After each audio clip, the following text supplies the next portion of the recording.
Dear students, BA प्रथम वर्ष प्रथम पेपर भौतिक भूगोल के अंतर्गत यूनिट फर्स्ट में हम पर्वत निर्माणक सिद्धांतों के बारे में अध्ययन कर रहे थे। आज के इस लेक्चर में हम 3 विद्वानों के द्वारा दिए गए सिद्धांतों के बारे में पढ़ेंगे। सबसे पहले पढ़ेंगे जेफरीज के सिद्धांत के बारे में, फिर डेली और फिर जॉली के सिद्धांत के बारे में। सबसे पहले बात करते हैं जेफरीज के सिद्धांत के बारे में। इनका सिद्धांत है तापीय संकुचन सिद्धांत।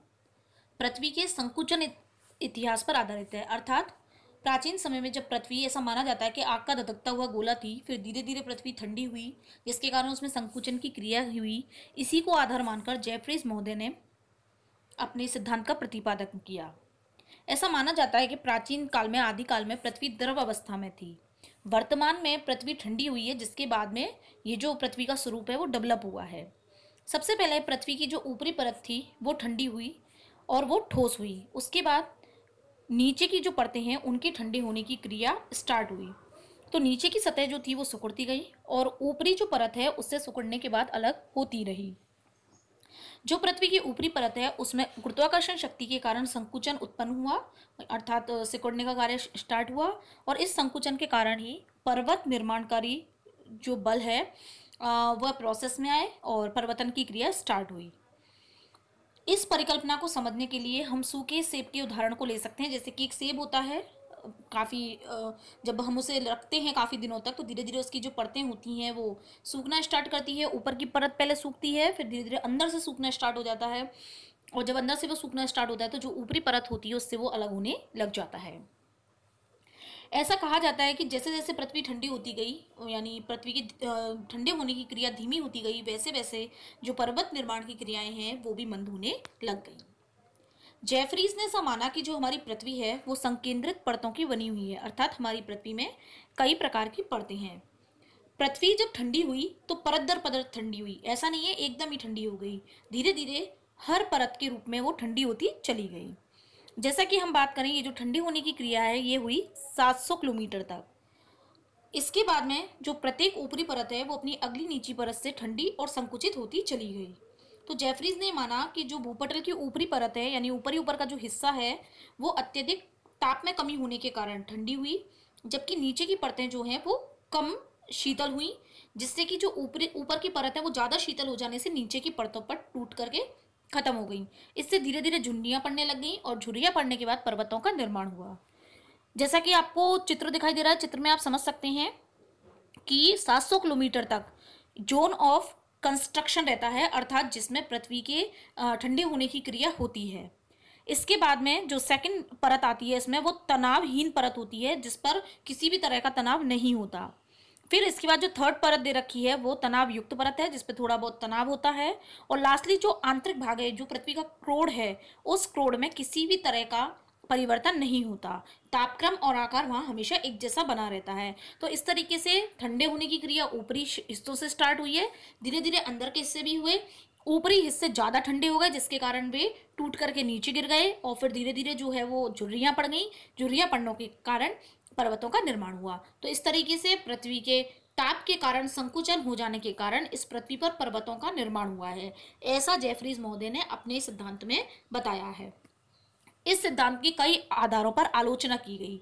सबसे पहले तो पृथ्वी के संकुचन के द्वारा जो बल उत्पन्न होता है वो पर्वतों के निर्माण के लिए पर्याप्त नहीं माना जा सकता, क्योंकि पर्वत एक बहुत बड़ी इकाई है तो उसके लिए बहुत अधिक मात्रा में बल होना चाहिए। अगर इस तरह से हम माने कि जो पृथ्वी की ऊपरी परत है वो ठंडी हुई, ठंडी होकर सिकुड़ गई, ध्वस्त हो गई, तो इस आधार पर तो हमारी इस पृथ्वी पर सभी जगह पर्वत होने चाहिए, लेकिन ऐसा नहीं है। यदि ये मान लिया जाए कि पर्वतों का निर्माण पृथ्वी के ठंडे होने से होता है, तो ये जो पर्वत निर्माणकारी हलचलें हैं वो हमेशा ही पृथ्वी पर क्यों नहीं होती रहती हैं, और अगर होती रही हैं तो फिर इनके बीच में अंतर क्यों होता है? हमेशा एक जैसी होनी चाहिए। और इसके अलावा हिमालय और जो आल्पस जैसे नवीन नवीन पर्वतें, जो बड़ी बड़ी पर्वतमालाएं हैं, वो पृथ्वी के सिकुड़ने से बनना असंभव लगता है। ऐसा नहीं माना जा सकता कि इतने बड़े पर्वत जो है वो मात्र पृथ्वी के सिकुड़ने से बन जाए। तो इस तरीके से अनेक विद्वानों के द्वारा इस सिद्धांत की आलोचना की गई है। जेफरीज के सिद्धांत के बाद में जो अगला सिद्धांत आता है वो आता है डेली का महाद्वीपीय फिसलन सिद्धांत। इस सिद्धांत का प्रतिपादन डेली ने 1926 में अपनी पुस्तक अवर मोबाइल अर्थ में किया। उनका जो उद्देश्य था वो ये था कि इस हमारी जो पृथ्वी है इस पर जो विभिन्न स्थलाकृति हैं उनकी व्याख्या करना, अर्थात कैसे वो इन वस्तुओं के यानी इन भू आकृतियों के निर्माण को स्पष्ट कर सकते हैं। तो इसी को इन्होंने अपने सिद्धांत के माध्यम से स्पष्ट करने का प्रयास किया है।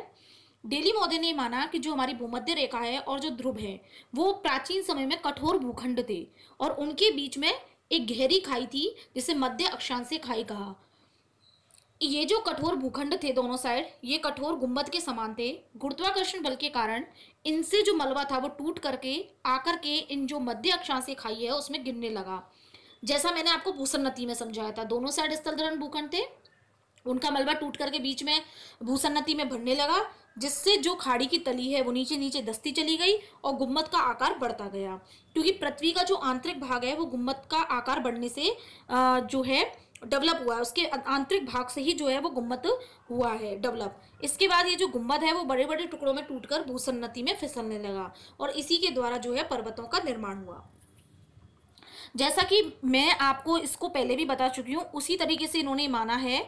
इन्होंने ये बताया कि जैसे सबसे पहले हमारा जो दो तरफ भूखंड है, इन्होंने ये माना कि एक तरफ तो क्या है जो भूमध्य रेखा, जैसे ये हमारी पृथ्वी का एरिया होता है, पृथ्वी में बीच में भूमध्य रेखा होती है 0 डिग्री पे, और ये जो हिस्सा ऊपरी हिस्सा ये है, ये हमारा जो है वो दक्षिणी ध्रुव और उत्तरी ध्रुव होते हैं। ये तो उन्होंने माना कि ये जो भूमध्य रेखा का हिस्सा है और ये जो ध्रुवीय हिस्सा है, दोनों कैसे थे, कठोर क्षेत्र थे। इन दोनों के बीच में जितना भी एरिया बचा है ये कैसा था, एक गहरी खाई जैसा। ये दोनों स्थलखंड टूटने लगे और धीरे धीरे ये खाई जो है इसमें मलबा बढ़ने लगा। मलबा बढ़ने के कारण धीरे धीरे क्या है, इन्होंने गुम्मद का रूप लिया। गुम्मद के बाद में ये जो गुम्मद थे वो धीरे धीरे किस में टूटने लगे, भूसन्नति में टूटने लगे। भूसन्नति में जब ये मलबा धीरे धीरे बढ़ता गया तो भूसन्नति का जो पेंदा था वो नीचे खिसकने लगा, जिसके कारण जो गहराई है वो भी बढ़ती चली गई। गहराई में वृद्धि के साथ साथ जो महाद्वीप थे या जो स्थलखंड थे उनका अधः सर्पण होने लगा। अधः सर्पण के कारण अर्थात अवसादन की क्रिया के कारण जो भूसन्नति का नितल है यानी जो निचला हिस्सा है ये फट गया। फटने के बाद में इसके ऊपर जो स्थलखंड के टुकड़े थे वो नीचे इस बेसाल्ट वाली परत में धंस गए। बेसाल्ट वाली परत में फिर क्या हुआ कि जो अधः स्तर में थे वो गर्मी अधिक थी और बेसाल्ट की प्रधानता थी, जिससे कि जो महाद्वीपीय स्थलखंड के टुकड़े थे और जो भूसन्नति थे उसके अवसाद गर्म होकर फैलने लगे। इनके लगातार फैलने से जो अवसादी चट्टानें थी उनमें भी उदग्र गति होने लगी और धीरे धीरे क्या हुआ, पर्वतों का निर्माण होने लगा। तो इस तरीके से धीरे धीरे भूसन्नति जो है वो नीचे की तरफ धसकने लग गई। धसकने के कारण जो है ये एरियाज गर्मी के कारण फैलने लग गए और अवसादी चट्टानों में भी जो है गति होने लगी, जिसके कारण जो है इनका निर्माण हुआ। तो जैसे कि इनका जो सिद्धांत है वो है ही महाद्वीपीय फिसलन सिद्धांत, अर्थात महाद्वीपों के फिसलने के फलस्वरूप पर्वतों का निर्माण हुआ है। अब हम बात करते हैं इसकी आलोचना के बारे में। तो इनकी भी कई आधार पर आलोचना की गई है। सबसे पहले माना गया है कि इनके द्वारा जो तथ्य प्रकट किए गए हैं वो कल्पित और भ्रामक हैं कि भूमध्य रेखा और ध्रुवीय क्षेत्र जो है वो कठोर ड्रन भूखंड थे। इसके अलावा पर्वतों में मोड़ कैसे पड़े, इस प्रश्न का उत्तर इसके द्वारा स्पष्ट नहीं होता। और लास्टली जो आधार माना गया वो ये माना गया है कि क्षैतिजी दबाव की जो शक्ति है उसको स्पष्ट नहीं किया गया, जिससे कि जो पर्वतों के निर्माण की प्रक्रिया घटित होती है। मतलब ये नहीं बताया गया कि क्षैतिजी दबाव कैसे पड़ा। तो इस तरीके से कई आधारों पर भी डेली के सिद्धांत की आलोचना हुई। डेली के सिद्धांत के बाद में जो लास्ट हमारा सिद्धांत आता है वो है जॉली का रेडियो एक्टिव सिद्धांत। यह भी रेडियो एक्टिव पदार्थों पर आधारित है। इस सिद्धांत का प्रतिपादन 1925 में किया इन्होंने, इनकी पुस्तक में the history of the earth में। इसके अन्य नाम भी हैं जैसे तापीय चक्र सिद्धांत, पृथ्वी के धरातल के इतिहास का सिद्धांत। इन्होंने क्या बताया कि जो पृथ्वी है उस पर सियाल और जो सीमा के भाग हैं उनकी चट्टानों में रेडियोधर्मी खनिजों के विघटन और विलगाव से काफी मात्रा में गर्मी और ऊर्जा निकलती है। जो रेडियो एक्टिव पदार्थ होते हैं जब उनमें विखंडन की क्रिया होती है तो वो ऊर्जा रिलीज करते हैं, कुछ मात्रा में उससे गर्मी या ऊर्जा निकलती है। महाद्वीपीय भाग जो होते हैं वो हल्के पदार्थों के बने होते हैं और जबकि महासागरीय भाग जो होते हैं वो भारी पदार्थों से बने होते हैं। अब क्या होता है कि फिसलने से जो सीमा का घनत्व होता है वो कम होने लगता है, अर्थात जब महाद्वीपीय भाग जो होते हैं उनमें गर्मी के कारण टूटने की क्रिया होती है तो ये सीमा पर गिरते हैं और सीमा पर गिरने के कारण जो सीमा का घनत्व है वो कम होने लगता है। सियाल के जो हल्के भाग हैं वो सीमा में डूब जाते हैं और इन पर तलछट का निक्षेप होने लगता है, जिससे किसका निर्माण होता है, भूसन्नतियों का निर्माण होता है। जैसे जैसे तापमान में कमी आती है जो सीमा का आयतन है वो भी घटने लगता है और उसका घनत्व जो है वो उसके अनुसार बढ़ने लगता है। परिणाम स्वरूप जो सीमा होती है वो ठोस रूप धारण करने लगती है। अब जो हमारा अधेय स्तर था अर्थात जो ऊपरी हिस्सा था वो तरल हो गया था और अब वो धीरे धीरे ठोस होने लगा। इसके कारण जो महाद्वीपीय भाग होते हैं वो ऊपर की तरफ उठने लगते हैं और तरल अवस्था में जो महाद्वीपीय भाग हैं उनकी जब उपस्थिति रहती है तो सागरीय भाग का निर्वर्तन होता है, जिससे जो महासागरीय तली होती है उसमें सबसे ज्यादा संकुचन की क्रिया होती है।